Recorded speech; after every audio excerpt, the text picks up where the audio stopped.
Tiana Huddleson Age 8, Wisconsin, murdered by neglect and senseless gunfire. Tiana was in the home with several other children when her father, Michael Anthony Huddleson, age 47, decided to teach the kids about gun safety.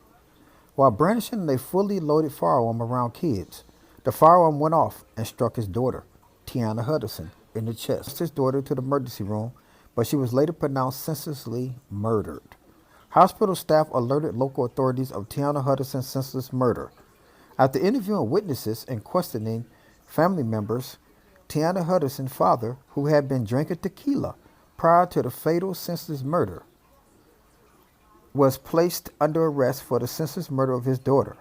Also, he was charged as an ex-felon with a firearm. Here's what Tiana's aunt, Tanya Singleton, had to say about the senseless murder of her niece. "You took a light out of this world. We're dim. We're dark. And the gun should have been facing you." I agree.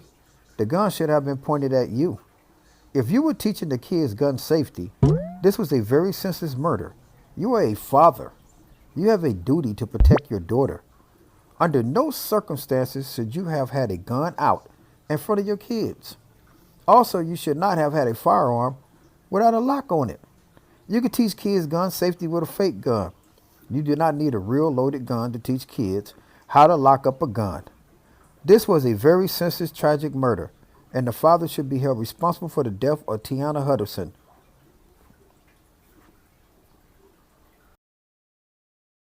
Afternoon near 18th and Highland. Police arrested a 47-year-old man. They say he was handling a gun that discharged, hitting and killing the child. This comes on the heels of a $5.5 million safety plan from Milwaukee's acting mayor, Cavalier Johnson. Johnson released a statement in part saying, quote, "If you have a gun in your home, secure it with a trigger lock or in a safe. Never, never handle a gun near children," end quote. We spoke with neighbors in the area who feel the city isn't doing enough to stop the violence. I don't think so. No. And we have the Marquette, and they got the cameras up, but, usually because we have the Ring doorbell and the cameras, they come straight to us to look at footage. We didn't hear anything. And all we saw was the emergency vehicles pulling up. Hearing that it was a child, or hearing that anybody, lost their lives, is very tragic. A tragedy they feel a strong community initiative could prevent in the future. Neighborhood watch group. Whatever happened to that type of thing? And especially since this coronavirus and we're wearing masks, we definitely don't speak to our neighbors. So, we're not getting any closer to being a community.